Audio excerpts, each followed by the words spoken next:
United Nations ने अपनी नई रिपोर्ट में इजराइल को आतंकवादी संगठनों में इंक्लूड करने की बात कह दी है। और ये वो आतंकवादी संगठन है जो यूएनओ डिक्लेयर करता है लिस्ट हर साल, जिसमें अल कायदा, बोको हराम जैसे संगठन हैं जो बच्चों को खास तौर पर नुकसान पहुंचाते हैं। अमरीश मिश्रा स्पीक्स में आपका स्वागत है।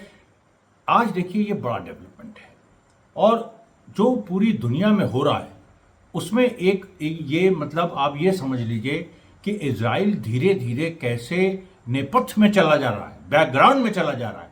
और ये आपको बात कहीं नहीं सुनेगी।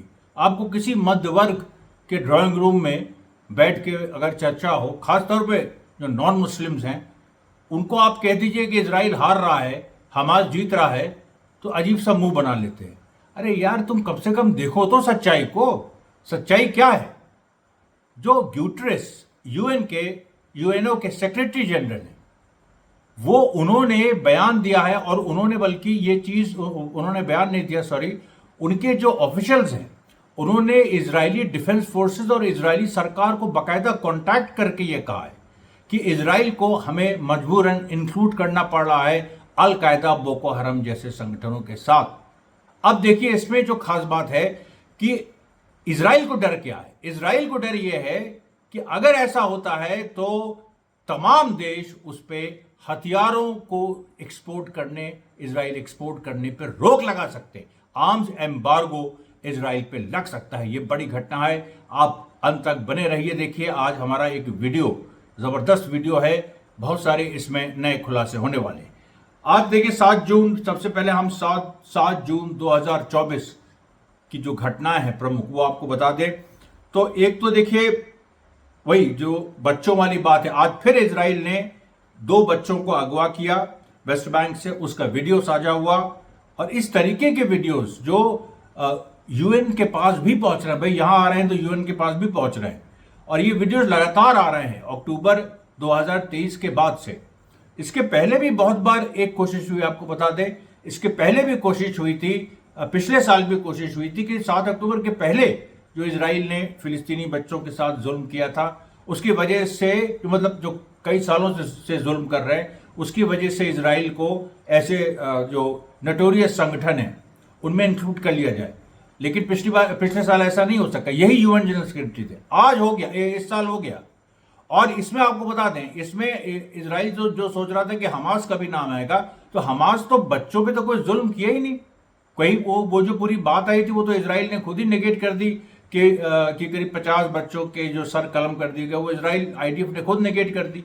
महिलाओं की जहां तक बात है वो एक अलग सवाल है। उसको भी हमास ने पूरा वीडियो रिलीज करके दिखा दिया कि उसके जो फाइटर्स बोल रहे हैं वो गलत ट्रांसलेशन है। सारे जो इंक्वायरीज हुई वो एक बित्ता जो प्रूफ नहीं ये दे पाए कि इजराइल ने महिलाओं के साथ भी बदसलूकी की, ये नहीं दे पाए। और बच्चों के साथ तो कोई है ही नहीं। तो हमास ये पहली बार हो रहा है कि हमास को इंक्लूड नहीं किया है और इजराइल को कर लिया है आतंकवादी संगठनों में। आप सोचिए, अभी क्या था कि आईसीसी का जो वारंट आया था, जो एक वारंट इशू आईसीसी ने किया, जिसमें नेतन्याहू के खिलाफ और उनके एक मिनिस्टर के खिलाफ और हमास के भी 3 लीडर्स, मोहम्मद दैफ, यहया सिनवार और इस्माइल हानी के खिलाफ, इस तरह से उन्होंने बैलेंस करने की कोशिश की। लेकिन इस बार बैलेंसिंग एक्ट लगता है गड़बड़ा गया है। और इस बार सीधे सीधे इजराइल पे एक लांछन लग रहा है, एक बल्कि आरोप लग रहा है। और आरोप ही नहीं, क्योंकि जब यूएन कुछ करता है तो वो एक सॉलिड प्रूफ के साथ करता है। और हालांकि उसमें बायसेस अपने होते हैं जैसे बहुत सारे, लेकिन फिर भी आप देखिए ये हमास की जीत है कि नहीं, कि उसने इतनी जबरदस्त एक प्रोपेगेंडा वॉर चली जिसमें इजराइल को झुकना पड़ा। अब देखिए एक और जो बड़ी खबर आती है कि कुछ जो हमास के लोग, फिलिस्तीनी रेजिस्टेंस के लोग शहीद हुए जनिन की लड़ाई में। उसमें अभी इसके बारे में हम आपको और बताएंगे। जो जनिन की लड़ाई हुई आज जो हुई, और उसमें कुछ करीब 4 फिलिस्तीनी रेजिस्टेंस के लोग शहीद हुए और करीब 6 इजरायली सैनिक घायल हुए, उसमें से 2 की हालत गंभीर है। फिर देखिए जो अल अक्सा मार्टियर्स ब्रिगेड है, यानी जो फतेह आंदोलन है, उसकी जो एक आर्म्ड विंग है, उसके जो स्पोक्स पर्सन है अबू मोहम्मद, उन्होंने अपनी स्पीच दी। और उस स्पीच में जो खास बात उन्होंने कही कि अब क्या है कि जो अल अक्सा मार्टिर ब्रिगेड है, ये फतह से मतलब मोहम्मद अब्बास की जो पार्टी है उससे ब्रेकअवे फैक्शन है जो हमास के साथ आ गया। तो ये देखिए लंबे समय से ये लोग लड़ रहे हैं, पीएलओ जब से बना, फतेह देखिए यासर अराफात ने पहले बनाया था। तो इन्होंने एक पूरी हिस्ट्री पेश की और उस हिस्ट्री में इन्होंने कहा कि देखिए हम लोग एक लंबे समय से इसको लड़ रहे हैं हमास से पहले, और हमास ने जो आज किया है वो एक ऐसी चीज है जो वाकई हमको सोचने पे मजबूर कर दिया कि हमारी जो टैक्टिक्स थी, हमारा जो मोटिवेशन था, उसमें कहीं ना कहीं वो जो पुट है, जो जो कुरान का पुट है, जो कुरान में, और कुरान की केवल वो दीनी फेथ वाली बातें नहीं, केवल जो एक विश्वास होता है वो तो बहुत जरूरी है ही, लेकिन जो कुरान की विजडम है, कुरान की जो विजडम है उसके उसको एक्नॉलेज किया। और ये देखिए सब सेकुलर ऑर्गेनाइजेशन है जो अपनी कोई मार्क्सिस्ट आइडियोलॉजी लेके, कोई अपनी और सेकुलर आइडियोलॉजी लेके, अरब नेशनलिज्म की आइडियोलॉजी लेके चलते थे, लेकिन उन्होंने कुरान में जो विजडम, मैं आपको यही बार बार कह रहा हूं कि हमास का ये बहुत बड़ा कॉन्ट्रीब्यूशन है, और इसको मैं चाहे 1,00,000 बार दोहराना पड़े, मैं इसको मतलब दोहराना पड़े, मैं इसको दोहराऊंगा, क्योंकि इसमें कोई वो नहीं है। और मैं चाहता हूं कि हिंदू सनातन धर्म में भी भगवत गीता का जो विजडम है उस पर कोई एक रेजिस्टेंस ग्रुप खड़ा हो। कल को हिंदुस्तान में खड़ा होगा, स्थिति पैदा हो गई है 2024 के नतीजों के बाद। अब देखिए हमास ने जो कुरान का विजडम है, एक एक चीज जो कुरान की है उसमें किस तरह से उसको इंटरप्रेट किया और किस तरह से वो उसको लड़ाई में इस्तेमाल किया।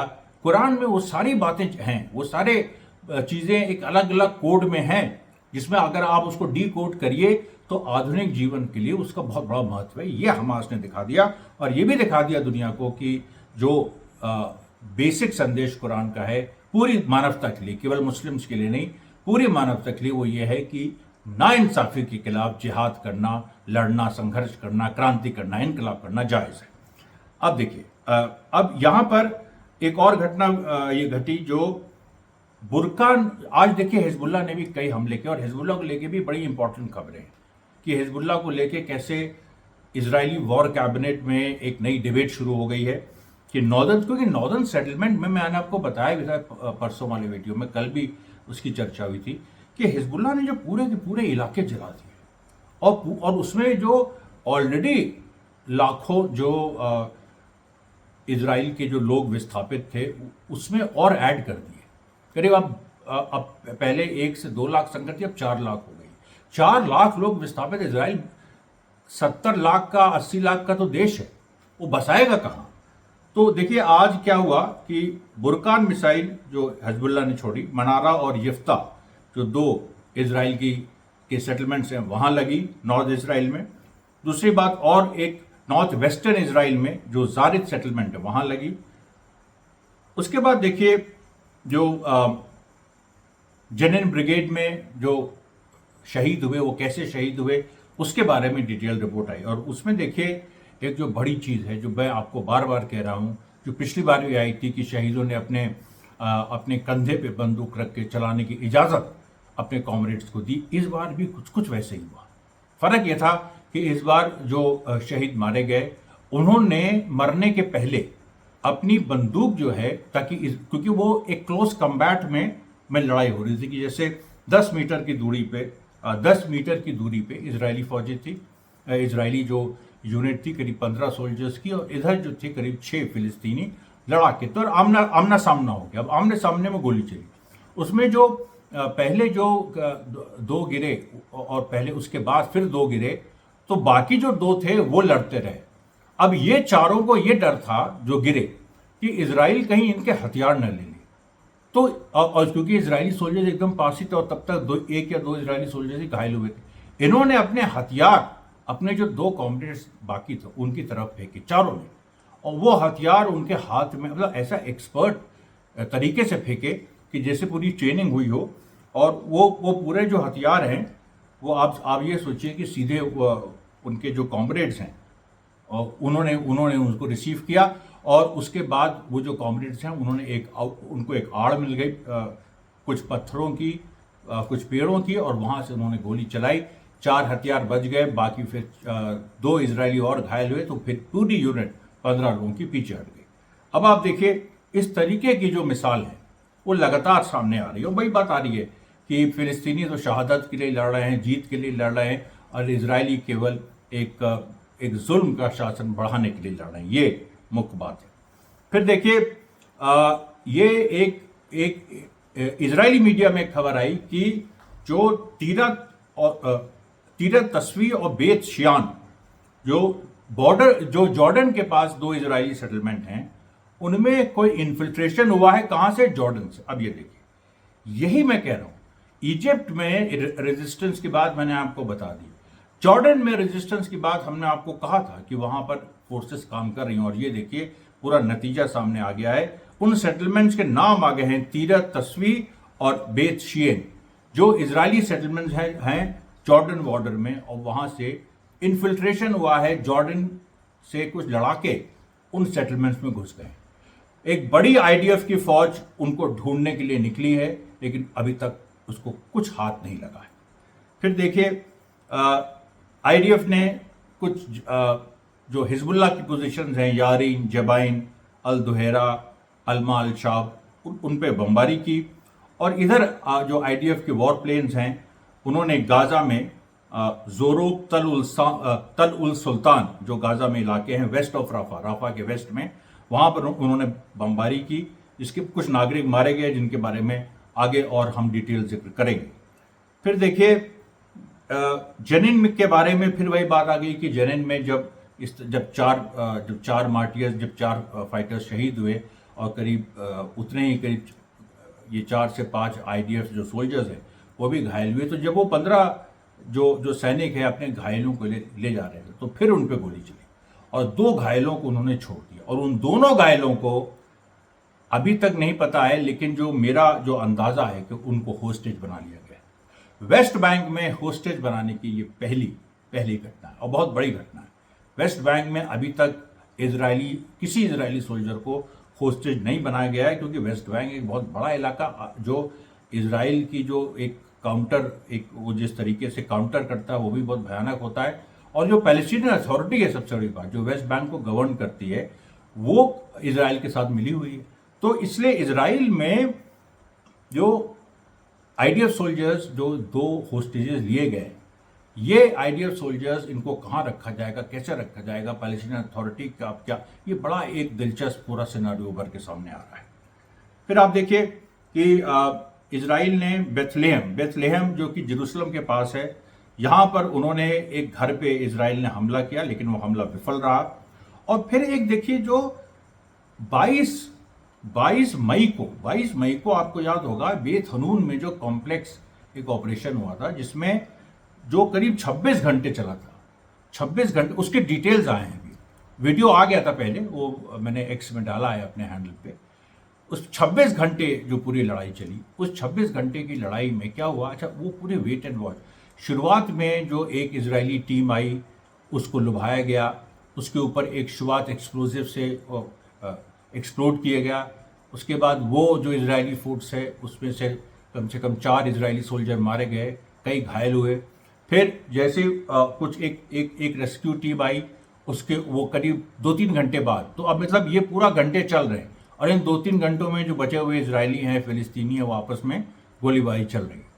उसके बाद 2-3 घंटे बाद एक दूसरी रेस्क्यू फोर्स आई, और दूसरी रेस्क्यू फोर्स ने भी गोलीबारी शुरू की, लेकिन दूसरी रेस्क्यू फोर्स को हैंड ग्रेनेड से मार के, ये फिर मैं बता दूं 22 मई का जो इंसिडेंट है उसके डिटेल्स है, तो हैंड ग्रेनेड से मार के उसको जो है, और ये बेत हनून गाजा का जो नॉर्थ गाजा का इवेंट। तो फिर जो दूसरी जो आई, उसको हैंड ग्रेनेड से मार के इजराइल ने एक बड़े हिस्से को, फिलिस्तीनी रेजिस्टेंस ने एक बड़े हिस्से को पीछे किया, और उसमें भी कुछ आईडीएफ ऑफिसर्स को घायल कर दिया। उसके बाद इंतज़ार हुआ, उसके बाद लंबा इंतज़ार हुआ, करीब 15-16 घंटे का, और 15-16 घंटे के बाद एक और इजरायली फौज आई, और तब तक वो घायल वहाँ तड़पते रहे। उसमें से 2 लोग और गुजर गए आईडीएफ के। फिर एक और आईडीएफ फोर्स आई जो एक ऑफिसर्स के साथ थी, और उस आईडीएफ फोर्स को जो कुछ लाशें थीं और जो इस तरह के घायल आईडीएफ सोल्जर्स थे, उनको उठाने दिया गया, और सुबह हो चुकी थी, और उनको ऑब्जर्व किया गया, करीब 4 घंटा उनको ऑब्जर्व किया गया, क्योंकि वो वहाँ से निकाल नहीं पा रहे थे, जो इजरायली जो घायल हैं उनको निकाल नहीं पा रहे थे। 4 घंटे में कभी भी फिलिस्तीनी रेजिस्टेंस उनको मार सकता था, लेकिन इजरायलियों को ये लगा कि फिलिस्तीनी रेजिस्टेंस में भी कुछ घायल हुए हैं और मारे गए हैं, जबकि ऐसा नहीं था। और वो लोग भी पीछे हट गए क्योंकि फायरिंग ही नहीं हुई 4-5 घंटे। और जब 25 जब करीब 26 घंटे हो गए और जब पूरी तरह से आईडीएफ आश्वस्त हो गया, तो एक स्नाइपर ऑपरेशन किया गया। 2 गोली से 3 आईडीएफ सोल्जर्स मार गिराए गए। 2 गोली से 3 आईडीएफ सोल्जर्स जो 22 मई को मार गिराए गए थे। 21 मई और 22 मई, 21 मई की रात और 22 मई की सुबह। और ये जो स्नाइपर ऑपरेशन है, इसका वीडियो भी बना था, ये पूरा वायरल भी हुआ था। और इसमें आपको बता दें कि इस चीज़ को इजराइल ने ऑफिशियली स्वीकार भी किया कि हाँ, बेत हनून में उनके कई सोल्जर्स मारे गए और कई सोल्जर्स घायल हुए। उसी के बाद देखिए फिर 25 मई वाला एपिसोड होता है और उसके बाद जबलिया से और पूरे नॉर्थ गाजा से इजरायली फोर्सेस को विड्रॉ करना पड़ता है। तो ये देखिए एक जो डिटेलिंग मैं आपको हमेशा देता हूँ और हमेशा देता रहूँगा, क्योंकि हमारी देखिए अमरीश मिश्रा स्पीक्स की ये अपनी एक खासियत है कि हम आपको डिटेल्स देंगे। आपको एक चीज़ और बता दें कि हम एक दूसरे फॉर्मेट पे भी काम कर रहे हैं, जिसमें हम कुछ वीडियोस आपके लिए डाल सकते हो। जब मैं वीडियो डालना शुरू करूँगा तो जो असली मेरे पास असली जो ताकत है, जो अभी तक यूट्यूब के पॉलिसीज़ की वजह से मैं नहीं कर पा रहा था, लेकिन वो अब देखिए कुछ ऐसी चीज़ें हुई हैं सामने। और सब्सक्राइबर्स हमारे देखिए करीब 50,000 अगर पहुंच जाएं, मैं आपसे फिर अपील करता हूं कि अगर हमारा अब मेरे अभी सब्सक्राइबर्स 40,500 के करीब है और मैंने ये पता किया अपने काफ़ी रिसर्च के बाद कि 50,000 सब्सक्राइबर्स अगर हमारे हो जाते हैं और जल्दी हो जाएंगे, वो उसमें वैसे भी हो जाएंगे, लेकिन अगर आप लोग मदद करेंगे तो और जल्दी हो जाएंगे। तो 50,000 सब्सक्राइबर्स जो हैं वो जब आपके हो जाएंगे तो उसके बाद हम वीडियोस भी डाल सकते हैं। और ये रूल कहीं लिखा नहीं है, ये एक छुपी हुई चीज़ है। मतलब इन द सेंस कि मैंने देखा, मैं शुरू में जब पहले तो यह हालत थी कि जब मेरे 20,000 25,000 फॉलोअर्स थे, मैं हमास वर्ड लिखता था टाइटल में तो उसमें आ जाता था पूरा रिस्ट्रिक्शन, लेकिन उसके बाद अब नहीं आता वो। अब इस तरह से अच्छा, पहले मैं कुछ हथियारबंद लोगों को अगर थंबनेल में डालता था उसमें रिस्ट्रिक्शन आता था, अब नहीं आता। अब 50,000 में जब पहुंच जाऊंगा तो जो कुछ वीडियोस हैं जिसमें लड़ाई है आमने सामने, और उसमें हम एक डिस्क्लेमर डालेंगे और ये कहेंगे कि ये एजुकेशनल पर्पसेस के लिए है, ये मिलिट्री वॉरफेयर जो होती है उसको सिखाने के लिए है, तो वो सारी चीज़ें हम आपको दिखा सकेंगे। या फिर दूसरा ऑप्शन, हम एक एनिमेटेड जो लोग स्केच बनाते हैं उनको हम हायर कर रहे हैं, जिनसे आपको ये आइडिया लग सके कि ये लड़ाई किस तरह से हुई, कैसे हुई। तो हमारे साथ आप बने रहिए। 10,000 फॉलोअर्स की बात और है, वो जल्दी से जल्दी कंप्लीट होगा और हम एक नए फॉर्मेट में आपके सामने आएंगे। उसके बाद देखिए आज एक बड़ी घटना हुई कि जो हमास के जो नसीरियत जो एक इलाका है मध्य गाजा का, उसके मेयर हमास के इयाद अल मगारी, उनको इजराइल ने असैसिनेट कर दिया। ये बड़ा दुखद है। ये इजराइल जिस तरीके से सिविलियन इंफ्रास्ट्रक्चर डिस्ट्रॉय कर रहा है, जो पुलिस ऑफिशियल्स हैं उनको मार रहा है, यहाँ मेयर को उसने मार दिया। लेकिन वही बात है कि हमास के पास इतनी बड़ी रिजर्व फोर्स है कि वो तुरंत रिप्लेस हो जाता है। उसके बाद देखिए यमन ने फिर एक घटना की। अल मुखा वेस्टर्न यमन के पास रेड सी, लाल सागर में एक और जहाज पे हमला किया। और यमन ने, मैं आपको बता दूं, यमन ने आज उसने ये भी पब्लिश किया कि उसका अभी तक उसके ऑपरेशंस कितने हुए। तो आप देखिए, एक उन्होंने ग्राफिक्स एक पूरा एक इन्फोग्राफिक्स जो कहते हैं उसको पब्लिश किया, और उसमें उन्होंने बताया कि 6 जून 2024 तक, यानी 8 अक्टूबर 2023 और 6 जून 2024 तक 140 प्लस मिलिट्री ऑपरेशंस यमन ने किए हैं। 140 प्लस 137 शिप्स को टारगेट किया है। 137 शिप्स को टारगेट किया। 6 एयरक्राफ्ट, यानी 6 जो एक हथियारबंद ड्रोन्स थे उनको गिराया। 3,52,000 सैनिकों को उन्होंने नई तरह की ट्रेनिंग दी है कि ये जो लड़ाई हो रही है, जो कभी भी देखिए, अब मैंने पहले भी कहा कि अमेरिका से सीधे डायरेक्ट वॉर की स्थिति यमन की हो गई है, तो उसके लिए 3,52,000 नए सोल्जर्स को रिक्रूट किया गया, उनको ट्रेन किया गया। जो पुराने थे भी मतलब पुराने जो सोल्जर्स थे और कुछ नए, इसमें से करीब 50,000 जो अभी रेस किए गए हैं उनको नए तरह की ट्रेनिंग दी गई। उसके बाद 1885 मिलिट्री एक्टिविटीज़ हुई और करीब 5,70,000 जो यमन के अंदर और यमन के जो आसपास, जैसे दिवजौती है या और इस तरह के जो देश है, वहाँ पर पॉपुलर एक्टिविटीज़ की गई। 5,70,000 पॉपुलर एक्टिविटीज़ का मतलब पॉलिटिकल प्रोपेगेंडा। यमन के दस्ते जाते हैं यमन के हर शहर में और जनता को अवेयर कराते, क्योंकि देखिए सत्ता में भले ही वहाँ पर अंसारुल्लाह या हूतीज़ हों, लेकिन बात यहाँ पर आ जाती है कि लगातार आपको पब्लिक को एजुकेट करना पड़ता है। अगर आपने पब्लिक को एजुकेट नहीं किया तो फिर जो एक मोबिलाइजेशन लगातार होता है वो देखिए उसमें बाधा पहुंचती है। अगर आपके साथ हैं भी लोग, उनको बराबर आपको मोटिवेट करना पड़ता है। तो उसके 5 लाख और ये केवल यमन में नहीं, अगल बगल के देशों में भी, छोटे मोटे देशों में भी। कुछ मैं आपको बता दूं, एक अभी घटना हुई थी, बहरीन की सरकार को पता चला कि बहरीन में यमन का एक दस्ता पहुंचा हुआ है, लेकिन केवल प्रचार के लिए, कुछ करने नहीं, प्रचार के लिए।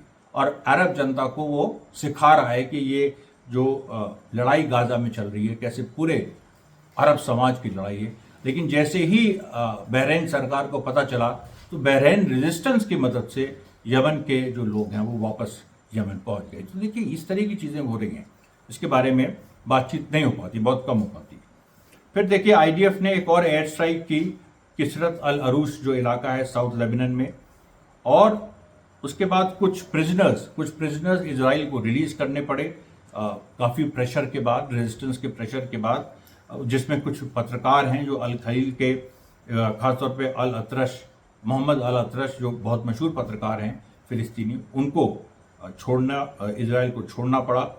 और उसके बाद इजराइल ने जो लगातार जो वो एक गिरफ्तारी का अभियान चलाता है खासतौर पे वेस्ट बैंक में, उसको भी आज उसको हॉल्ट करना पड़ा। हिजबुल्लाह ने देखिए कई साइट्स पे अटैक किया, जैसे रोज 30-40 हमले करता है। सारी तो हम लोग उसको एक एक चीज़ बता भी नहीं सकते, उतना समय नहीं है। लेकिन आप देखिए रमता साइट, उसके बाद आपका मेतुला, जेबदाइन, और फिर आयतारून, ये देखिए नई साइट है। इस पे हमला किया। ब्रानित, क्योंकि पहले भी हमले हुए हैं, राहिब और जारिब, ये सारे जो एरियाज हैं इन पे आज कई बार, एक बार नहीं कई बार हमले हुए। फिर देखिए वही जो जिन मेयर को मारा है, उन मेयर की जो एक फ्यूनरल प्रोसेशन था, उसमें देखिए बहुत सारे गाजावासी बाहर निकल के आए और उन्होंने पूरा नारा लगाया कि हम लोग अंतिम दम तक हम लोग लड़ेंगे। उसमें देखिए कई ऐसे लोग हैं जो अपने बच्चे या अपने पेरेंट्स या अपनी माँ, अपनी बहन, बहुत सारे लोगों ने बहुत कुछ खोया है। लेकिन ये जो देखिए हौसला है वो आपको देखना होगा। तो दूसरी बात आपको ये बता दें कि ये जो नुसरियत के जो मेयर थे, इनका जो एक शव यात्रा निकली, इसमें नारा भी लगा कि does the drowning man fear the वेटनेस। जो आदमी डूब रहा है वो क्या उसको इसकी पड़ी होती है कि उसके कपड़े गीले हो गए? ये देखिए ये जो है, ये जो एक सेंटिमेंट है कि अब आर या पार की लड़ाई है, हमारे साथ कुछ भी हो हम इसको जीत के मानेंगे। ये जो सेंटिमेंट है, ये देखिए आने वाले कई नस्लों के लिए, आने वाले 1000 साल के लिए आज के जो फिलिस्तीनी जनरेशन है वो सेक्रीफाइस कर रही है। फिर देखिए अरिहा में, वेस्ट बैंक में, इजरायली सेटलर की एक अल ओझा टाउन है, उसमें उसकी व्हीकल डिस्टर्ब हो गई, उसको अटैक किया। और एक अल वादी जो ग्रुप है उसने भी हमले किए अरिहा में। पहली बार अरिहा में, ये एक्चुअली जेनिन का ग्रुप था जो अल खलील शिफ्ट हुआ था, अब इसने अरिहा में जो कि वेस्ट बैंक में है वहाँ पर हमले किए। फिर देखिए नाब्लस में भी लगातार अल आयन कैंप में जो आज देखिए अल आयन कैंप में जो आज की लड़ाई थी, बहुत मायने में बड़ी एक सक्सेसफुल लड़ाई थी, क्योंकि उसमें 4 फ्रंट से लगातार जो इजराइल ने घुसने की कोशिश की। जैसे इजराइल जो फिलिस्तीनी सेटलमेंट्स बने हैं, या अल आयन कैंप है, बलाता कैंप भी देखिए नाब्लस में है, तो ये भी जो इस तरह के कैंप्स हैं, इनमें कई एंट्री पॉइंट्स हैं, इस तरह से बने ही हैं ये। तो उन एंट्री पॉइंट्स में घुसना आसान है, लेकिन निकलना बहुत मुश्किल है। कि एक बार घुस गया आदमी फिर निकलता नहीं। और इस बार इजरायली जो फिलिस्तीनी रेजिस्टेंस के फाइटर्स हैं, उन्होंने सर में पट्टा बांध बांध के जिस तरीके से लड़ाई की, बनियान पहन के, केवल बनियान और पैंट में और सर पर पट्टा बांध के जिस तरह से वो लड़े हैं, उनके उसके एक दो के वीडियोस भी हैं। घंटों उन्होंने एंगेज किया आईडीएफ फोर्सेस को, और अल्टीमेटली पूरा जो अल ऐन पे जो आईडीएफ का हमला था वो असफल रहा। अब देखिए जो पूरा ट्रू स्टॉक्स चल रही हैं, क्योंकि देखिए हम हर चीज़ कवर करते हैं, जो ट्रू स्टॉक्स चल रही हैं उनमें एक बात सामने आ गई है कि जो अमेरिका ने कहा कि हमने एक ट्रू स्टॉक, आपको बताया था अमेरिका ने जो प्रपोजल दिया था, हमास ने मान लिया था उस चीज़ को कि जिसमें छः हफ्ते के 3 फेजेस की बात थी, और जिसमें लेकिन उसमें यही बात फंस रही है, इजराइल कमिट नहीं कर रहा है परमानेंट सीज फायर के लिए, और हमास कह रहा है कि परमानेंट सीज फायर जब तक नहीं होगा तब तक हमारे लिए क्या इंसेंटिव है भाई, हमारे लोगों के लिए क्या इंसेंटिव, परमानेंट सीज फायर। बाकी देखिए रिकंस्ट्रक्शन हो गया और चीज़ हो गई।